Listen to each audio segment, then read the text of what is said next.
7 अक्टूबर 2023 से शुरू हुई फ़लस्तीन और इसराइल के बीच जंग 7 महीने मुकम्मल हो चुके हैं। अभी रुकी नहीं है और वो जंग जारी है। इसराइल ने इस दौरान 7 महीने के अंदर फ़लस्तीन के इलाकों को तबाह करने के लिए जितना ताकत थी उसके अंदर वो इस्तेमाल की। 40,000 से ज़्यादा लोगों की शहादतें, फ़लस्तीन के लोगों की शहादतें इस जंग में हुई है। तकरीबन 1 लाख से ज़्यादा लोग ज़ख्मी हुए हैं। वहीं इसराइल को भी भारी नुकसान हुए हैं। इसमें जब सीज फायर की बात आई, इसराइल उसमें शामिल हुआ, टॉक्स चलते रहे, क्योंकि उसे वक्त चाहिए था। तो वक्त को इस तरह से आगे बढ़ाता रहा। जंगबंदी की बातचीत में वो शामिल रहता था, अपनी तरफ से बातचीत शुरू करवाता था और फ़लस्तीन के इलाकों पर गोलाबारी अपनी जारी रखता था।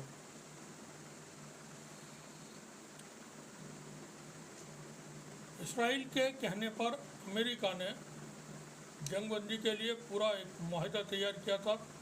रमज़ान शुरू होने से पहले वो माहिदा मुकम्मल होने की उम्मीद थी।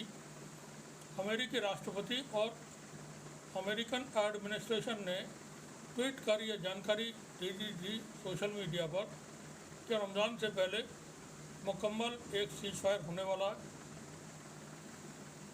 अमेरिकी राष्ट्रपति की बात को इसराइल ने नहीं माना और वो सीज फायर का जो माहिदा पेरिस में तय हुआ था, जो अमेरिका के कहने पर हुआ था, इसराइल के आग्रह पर तैयार हुआ था, उसमें कोई पेशरफ्त नहीं हो सकी और पूरे महीने, रमज़ान के महीने, खून खराबा, शहादतें फ़लस्तीन के लोगों की होती रहीं। इस दौरान इसराइल ने खान यूनिस के ऊपर भारी तबाही की। वहाँ अस्पतालों को, सिविलियंस को, शहरी आबादी को निशाना बना करके लोगों को शहीद किया। रफ़ा की तरफ वो आगे बढ़ना चाहता था, लेकिन अमेरिकी प्रेसिडेंट बाइडेन ने वहाँ पर दखल दिया और कहा, this is our red line. अगर इसराइल ने रफ़ा के ऊपर हमला किया तो फिर हम इसराइल के ख़िलाफ़ कार्रवाई करेंगे या इसराइल को रोकेंगे। इस तरह की बात अमेरिकी राष्ट्रपति की तरफ से की गई थी। पेरिस में जो माहिदा तय हुआ था वो साइन नहीं हो सका था। उसको नाम दिया गया था बाइडेन्स डॉक्ट्रिन। यह अमेरिकी राष्ट्रपति की सीधे सीधे तौहीन थी, बेइज्जती थी और चैलेंज था इसराइल की तरफ से। ईद से पहले दोबारा से बातचीत शुरू हुई जॉर्डन के अंदर। जितने भी इस जंग में को रुकवाने के लिए, जंग को रुकवाने के लिए इंटरेस्टेड पार्टी हैं, वो सभी शामिल हुए। अमेरिकी एनवाई थे वहाँ पर, यूरोप के लोग थे, अरब के लोग थे, फ़लस्तीन के लोग थे, हमास के लोग थे, साथ ही इसराइल के अपने मोसाद के जो लोग पहुँचते हैं, डेलीगेशन, वो सब शामिल थे और एक माहिदा फिर से तैयार हो गया। वो माहिदा साइन होता उससे पहले एक बार फिर इसराइल ने अड़ंगा लगा दिया और वो साइन नहीं हो सका। जंग जारी रही। अब यहाँ पर सारा स्टेक जो था वो अमेरिका के ऊपर है। अमेरिका के अंदर अक्टूबर में चुनाव होने, बाइडेन को बहुत सख्त चुनौती इस वक्त दे रहे हैं ट्रंप, और ट्रंप वहाँ पर जीतने की पोजीशन में आते जा रहे हैं। जो हालिया सर्वे सामने आए हैं उसमें बाइडेन की पॉपुलैरिटी बहुत ज़्यादा गिरी है। ट्रंप बाइडेन से बहुत ज़्यादा आगे हैं। अमेरिका के अंदर सैकड़ों यूनिवर्सिटीज़ में गाज़ा को लेकर के बड़े प्रदर्शन शुरू हुए। स्टूडेंट्स ने प्रोटेस्ट शुरू किए और वहाँ वो वॉयलेंट प्रोटेस्ट भी हो गए आहिस्ता आहिस्ता। काफ़ी खून खराबा, मारपीट। खून खराबा ये कि डेथ वगैरह नहीं हुई और ज़्यादा इंजरीज नहीं हुई, मगर अमेरिकी प्रशासन को उससे बड़ी परेशानी हुई। किसी देश के अंदर 100 से ज़्यादा यूनिवर्सिटीज़ में छात्र अगर आंदोलन करने लगे तो समझा जा सकता है कि वहाँ की क्या स्थिति होगी। बाइडेन के ऊपर भारी प्रेशर है। उसी प्रेशर के तहत एक बार फिर से जॉर्डन के अंदर बातचीत शुरू की गई। कायरो में ये बातचीत अमेरिका के आग्रह पर, चूँकि हम बता दें आपको, अमेरिका इस वक्त उसका पूरा साख जो है वो दाव पर लगी हुई है। बाइडेन की सारी साख दाव पर लगी हुई है। बाइडेन ने ट्वीट कर, पेंटागन ने ट्वीट कर रमज़ान से पहले ये बता दिया था और ये खबर दी थी कि खुशखबरी, रमज़ान से पहले यह समझौता साइन होने वाला है। बाइडेन्स डॉक्ट्रिन, फ्रांस वाला, स्पेन वाला, फ्रांस वाला, मगर वो नहीं हो सका था। अब फिर से जब ये बातचीत शुरू हुई, सारी चीज़ें तय हो गई, एग्रीमेंट तैयार हो चुका है, सिग्नेचर उस पर बाकी है। हमास की तरफ से सबको इंतजार था कि हमास उस पर क्या रिएक्शन देता है, लेकिन चूँकि हमास का जो डेलीगेशन था, फतह का जो डेलीगेशन था, चंद रोज़ पहले चीन के अंदर पहुंचा हुआ था, चीन पहुंचा हुआ था और चीन ने उनसे कहा था कि आप लोग जब भी पीस एग्रीमेंट की बात हो तो फ्रांस वाले एग्रीमेंट के ऊपर कायम रहें। और वैसा ही कुछ फिर कायरो में देखने को मिला। हमास हाँ करता है या ना करता है, इस पर सभी की नज़रें थी। इसराइल को उम्मीद नहीं थी कि क्या होने वाला है। अचानक से हमास ने रात के वक्त,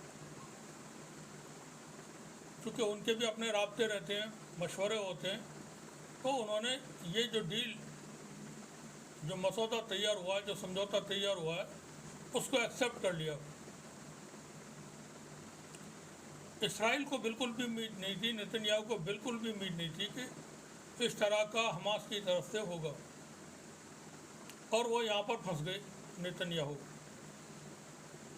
जैसे ही हमास की तरफ से उसको एग्री हुआ हमास, तो नेतन्याहू के ख़िलाफ़ इसराइल के अंदर बड़े प्रोटेस्ट होने लगे। लोगों ने नेतन्याहू के मकान को चारों तरफ से घेर लिया, आम आवाम सड़कों पर उतर आए। अब नेतन्याहू के लिए सारे रास्ते बंद हो चुके हैं। अमेरिका ने एक तरह से नेतन्याहू को बस के नीचे धक्का दे दिया, तो उतरो बाहर। बाइडेन की जो साख है, जो इज़्ज़त है, वो दाव पर लगी हुई है अमेरिका की। नेतन्याहू अमेरिका को ब्लफ करता रहा है। उसको मदद चाहिए थी, वक्त चाहिए था फ़लस्तीन के लोगों को कत्ल करने का। जो कत्लेआम हुआ है उससे पूरी दुनिया परेशान है। यूरोपियन यूनियन ने बहुत साफ खुले अल्फाजों में फ्रांस की तरफ से कहा गया कि इसराइल रफ़ा के ऊपर, चूँकि इसराइल ने ये ऐलान कर दिया था कि अब हम रफ़ा के ऊपर ऑपरेशन करने जा रहे हैं, और उन्होंने कार्रवाइयाँ भी शुरू कर दी थी। फ्रांस की तरफ से बाकायदा बयान जारी हुआ कि अगर इसराइल रफ़ा के ऊपर हमला करता है तो फिर हम बहुत सख्त कदम उठाएंगे। इस बीच चाइना के प्रेसिडेंट शी अपनी आधिकारिक यात्रा पर फ्रांस पहुंचे हुए थे। 5 साल में पहली बार ये उनकी यूरोप एक यात्रा है। यूक्रेन की जंग चल रही है, फ़लस्तीन के अंदर जंग चल रही है। इस दौरान फ्रांस के अंदर, यूरोप के अंदर चीन के राष्ट्रपति का पहुंचना एक बहुत बड़ी खबर थी, बहुत बड़ी बात थी। फ्रांस के अंदर जो भी बातचीत हुई, यूक्रेन को लेकर के कोई ख़ास बात नहीं हुई। सारी बातचीत फ्रांस और चाइना के दरमियान जो हुई वो थी गाजा को लेकर के। तो फ्रांस ने पूरी तरह से अल्टीमेटम दे दिया था खुलेआम कि अगर रफ़ा के ऊपर किसी तरह की कोई कार्रवाई इसराइल की तरफ से की जाती है तो फिर हम सख्त कदम उठाएंगे इसराइल के ख़िलाफ़। उधर हमास ने अपनी हामी भर दी, एग्रीमेंट को एक्सेप्ट कर लिया। डायरेक्टली उसका जो प्रेशर है वो नेतन्याहू के ऊपर आया। अब नेतन्याहू परेशान है, क्या करें। कल से फिर से दोबारा बातचीत शुरू हुई है कायरो में, जॉर्डन के अंदर। क्योंकि इसराइल की कोशिश ये है कि मुझको वक्त मिलता रहे और मैं फ़लस्तीन के पूरे इलाकों को तबाह कर दूं, उस पर कब्जा हमारा हो जाए। रफ़ा के ऊपर वो ऑपरेशन करना चाहता है। रफ़ा को लेकर के जॉर्डन और इजिप्ट दोनों हाई अलर्ट पर हैं। इजिप्ट ने वार्निंग दे दी है कि अगर किसी भी तरह का कोई ऑपरेशन रफ़ा के ऊपर होता है तो जितने भी एग्रीमेंट्स हैं हमारे इसराइल के साथ वो सब खत्म। जॉर्डन ने धमकी दी हुई है कि अगर रफ़ा के ऊपर कोई कार्रवाई होती है तो फिर वो बड़ी जंग में तब्दील हो जाएंगे। उधर सऊदी अरब की तरफ से जो बात कही गई वो बहुत गौर करने वाली है। सऊदी फॉरेन मिनिस्ट्री ने इसराइल को एक तरह से जकड़ लिया और बड़े सख्त अल्फाजों में इसराइल की मजम्मत की। हम पढ़ के सुनाते हैं जो बयान है सऊदी अरब ने जो की तरफ से जारी हुआ।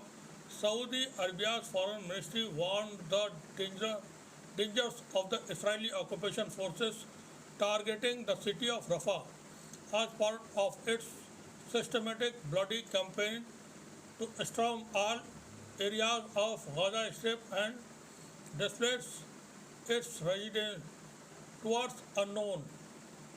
The ministry renewed the kingdom's demand for international community to intervene immediate to stop the genocide carried out by the occupation forces against the defenseless civilians in occupied Palestine territories.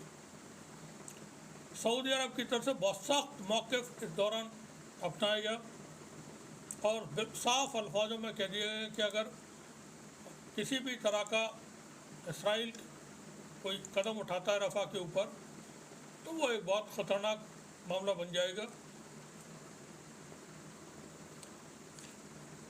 America की मजबूरी है Saudi अरब को नाराज़ न करना या अरब को नाराज़ न करना। अकेला सऊदी अरब नहीं है, सऊदी अरब के साथ जो और अरब मुल्क हैं, यूएई है, कतर है, बहरीन है, जॉर्डन है, इजिप्ट है, इनको नाराज़ न करना अमेरिका की मजबूरी है। अमेरिका ने फ़ौरन बयान जारी किया बाइडेन एडमिनिस्ट्रेशन ने और इसराइल को दी जाने वाली जो एमिनेशन की खेप थी वो रोक दी।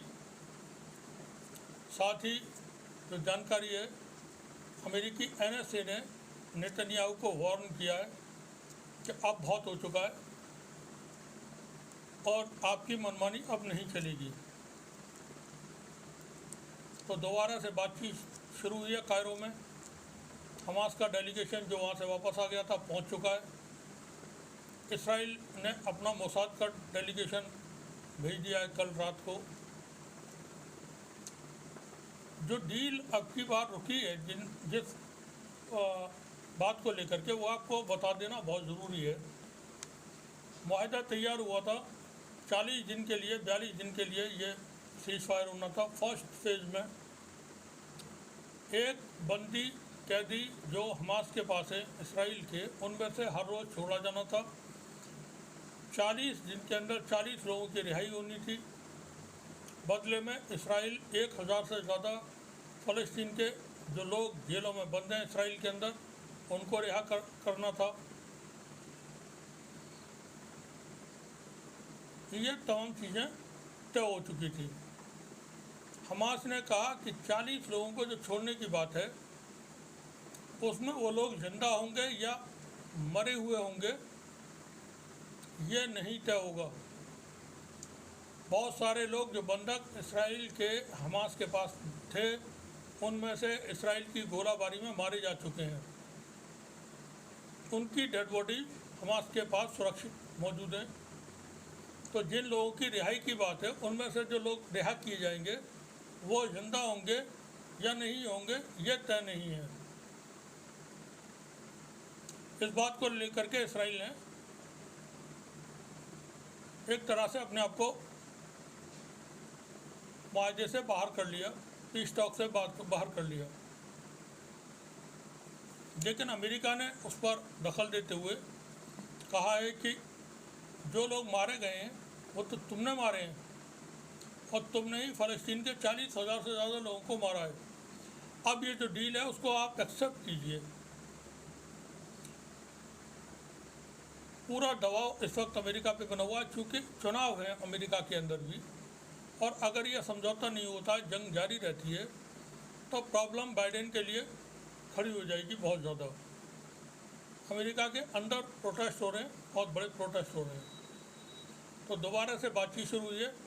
उम्मीद ये आज रात को या कल किसी भी वक्त पहला बंदी इसराइल का हमास की तरफ से आज़ाद किया जाएगा, समझौता हो जाएगा।